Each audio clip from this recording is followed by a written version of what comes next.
Well, hi everyone, this is Bob the Science Guy, and today we're going to talk a little bit more about the LL scales. This video is going to be in two parts. The first part, I'm going to show you how to do a geometric mean, which is a statistical calculation. And in the second part, we're going to talk a little bit more about working with logarithms. So let's get right into it. Now, say you conduct an experiment and you get these 5 results. Now, normally what you would do is you would add them together. So if you add them all together and divide by 5, you end up with 20.7 divided by 5, and that equals 4.14. However, look at these numbers. These first 3 look like they're all pretty much in line, and then you have a 10 and a 1. These are kind of outliers. What happens if we just look at these 3? Well, we add them together, divide them by 3, and we get 3.23. All right. The problem with this is, even though this is probably closer to the number, it kind of ignores all of the other data points. And when you get a bunch of data points, you're going to have outliers. You can't just willy-nilly decide that you're going to throw these off. Now, that is the arithmetic mean that we all learned in school. Well, there's another type of a mean called a geometric mean. Let me show you exactly how that works. So if you multiply all of these numbers together, you get about 334. Now, there are 5 numbers, so we take the 5th root of that, and then we come up with what's called the geometric mean. So let's go ahead and do that. So we'll go to the slide rule here on LL3. We'll go out to 334. Well, there's 300, 320, about 330, about right there. And since there are 5 terms, we're going to go ahead and take the 5th root. So we put the 5 directly under the hairline over that number, like so. So we come here under the index and we read off our answer. And what I'm getting right here is that's 2.5, that's E, that's 3, 3.1, 3.2. Looks like it's very close to about 3.2. Now notice with this, we included all 5 numbers, but we actually got a value for the geometric mean that was very close to what we would expect from what we consider good numbers here after tossing out the bad ones. The purpose of the geometric mean is to minimize the effect of outliers on the overall average. So just a little useful thing to have in your toolbox. Now, when we work with the LL scales, we're going to be working with exponents quite a bit.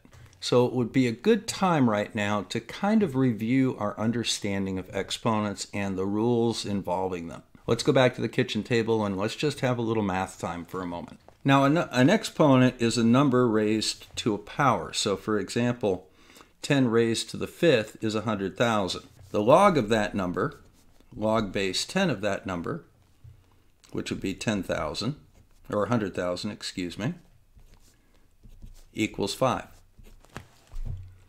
Now, the log comes from the base. The exponent is out here, and that, of course, is the number that it would normally equal, like so. Concept number 1, x to the 0 always equals 1, and x is any number raised to the power of 0 equals 1. So therefore, log of 1 of any power equals 0. Next, x to the 1 equals x. Log x of x equals 1. Now, number 2 is what happens when you have an exponent raised to an exponent. Let's say that we've got x to the y raised to the power of z. How do we deal with that? That equals x to the y z. You multiply the exponents. And it also equals x to the z raised to the power of y. So you see how you can interchange them here. Sometimes this is handy when you're factoring. Now, lots of times you'll get equations that are of the form a to the x equals b, and it wants you to solve for what x is. Well, there's a very simple way that we can do that. First of all, and this is why logarithms are used, we can take log a of a to the x equals log a of b. When you're taking the log of a number that has an exponent, you can take the exponent and bring it out front. So that becomes x log A of A equals log A of B. Now, log A of A equals 1. So this becomes x equals log A over B. Now the idea behind that, since B is a number that you're given, and you know what log A is of B, you actually have a value here and you can solve for x. Now let's take a real life problem here and actually solve for it. Unlike our first problem in the last video, this one is actually quite challenging.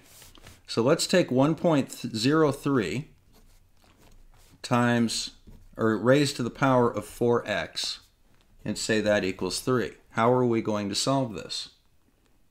Well, first of all, we can take a log of both sides. And what base do we want to use? 1.03 of 1.03 raised to the 4x equals log 1.03 of 3. Now, we can take this exponent and bring it out front. So we get 4x log 1.03 of 1.03 equals log... Sorry, my pen ran out of ink.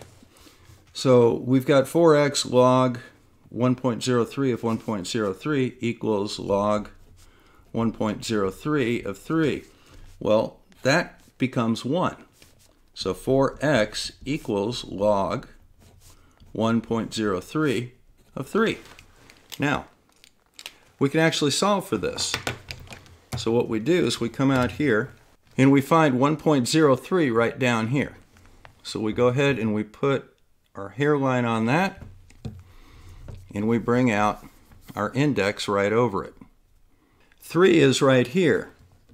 There's going to be a number that we have to raise 1.03 to equal 3. And the answer to that is 37.2. So 4x equals 37.2. X equals 37.2 divided by 4 equals 9.29. Now in our next episode, we're going to talk about radiometric dating. So since this is fresh in our mind right now, let's go over the math behind radiometric dating. Just to kind of get a little head start on it, we'll see how to do it on a calculator, and then we'll learn how to do it much easier on a slide rule. Now, radiometric dating depends on something called the half-life of a radioactive isotope. Now, one that we commonly use is carbon-14, and the half-life is 5,730 years. To find the age of an object, what we do is we measure the amount of carbon-14 that is in the object and compare it to what should be in there when the object was living.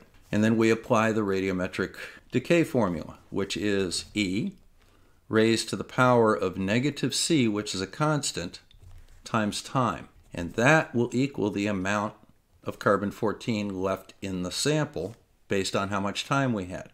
Well, one of the first things that we have to do is we have to figure out what this constant c is. So let's go ahead and do that. Let's set the amount of carbon-14 left at 1/2 or 0.5. And that would indicate that t equals 5,730 years. So let's go ahead and solve for c. What are we going to do with this? Well, first of all, let's take the natural log, which is the log base e, of e to the negative ct. And that would equal the natural log of 1 over the natural log of 2. Now, this equals ct, well, negative ct, times the log e of e, so that would be 1, equals natural log of 1 minus the natural log of 2. The log of any base of 1 equals 0, so this becomes 0. To solve for this, what we'll do is we'll say c equals negative natural log of 2 divided by negative time. See how we just divided both sides by negative time? And that isolated out c. Now, obviously these two negatives cancel out. The natural log of 2 is 0.69, and time for the half-life of carbon-14 is 5,730. That's going to end up with 69 to the negative 1 over 573 to the 3. So we're going to be just over 1 here, and it's going to be minus 1 minus 3, so it's going to be 10 to the minus 4. Now if we take this over to the slide rule, we go ahead and do that. We can just do that very easily right on the slide rule. So there's 6,9 divided by 573. That's about right there. And we come up to our answer, and it's about 1.21 times 10 to the negative 4th equals our constant. So that's a brief review of exponents and how we do calculations to find the values of unknowns in exponents. Now in our next episode, we're going to talk about radiometric dating, and we're going to put this part of our discussion into action. We'll go over it one more time then. I just wanted to give you a preliminary on it today, just so that you were not caught unaware. This is Bob the Science Guy. Thanks for stopping by. Make sure you give me a follow and a like, and I'll see you again soon.